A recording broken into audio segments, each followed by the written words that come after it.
Right ఇక 13 ఏళ్ల minor బాలిక పైన ఓ యువకుడు అత్యాచారానికి పాల్పడిన ఘటన శ్రీ సత్యసాయి జిల్లా ఆమడుగూరు మండలం పుట్లవాడ్లపల్లిలో ఆలస్యంగా వెలుగులోకి వచ్చింది. గ్రామానికి చెందిన రాజశేఖర్ బాలిక పైన ఏడాదిగా అత్యాచారానికి పాల్పడుతున్నారని డీఎస్పీ శ్రీనివాసరావు అలాగే ఎస్ఐ వెంకటనారాయణ తెలిపారు. బాలికకు కడుపు నొప్పి రావడంతో తల్లిదండ్రులు ఆసుపత్రికి తీసుకెళ్లి వైద్య పరీక్షలు చేయించారు. దీంతో బాలిక గర్భవతి అయిందని వైద్యులు నిర్ధారించారు. కేసు నమోదు చేసుకున్న పోలీసులు పూర్తిగా విచారణ జరిపిన అనంతరం వివరాలు వెల్లడిస్తామని తెలిపారు.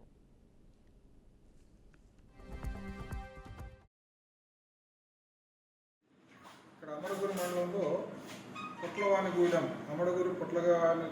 గ్రామానికి చెందినటువంటి ఒక మైనర్ బాలికని వాళ్ళ సొంత బంధువు అన్నవరసైనటువంటి కుర్రాడు ఆ అమ్మాయి పైన అత్యాచారం చేసి గత సంవత్సరంగా ఆ అమ్మాయిని లైంగికంగా వేధించడం అనుభవించడం జరిగింది. దాని పర్యవసానం ఏంటంటే ఆమె ప్రెగ్నెంట్ అవ్వడం జరిగింది.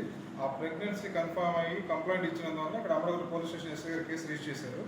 మన ఎస్పీ మేడం గారు, సత్యసాయి జిల్లా ఎస్పీ మేడం రత్న మేడం గారు ఆదేశాల ప్రకారంగా ఈ కేసుని టేకప్ చేసుకుని దర్యాప్తు చేస్తున్నాం. ఈ నేరస్థలాన్ని అది పరిశీలించడం జరిగింది. అలాగే అమ్మాయి ఎవరైతే మైనర్ గర్ల్ ఉందో ఆ అమ్మాయి ఇంటిని కూడా మనం విజిట్ చేయడం జరిగింది. దీని యొక్క ఇతరితరంగా లోతులు ఏమున్నాయని చెప్పేసి అన్ని కోణాల్లో కూడా విచారించి ఎవరైతే దీనికి బాధ్యులు ఉన్నారో వాటిపైన కఠినమైనటువంటి చర్యలు తీసుకోవడానికి దర్యాప్తు చేస్తాం. ఇక్కడ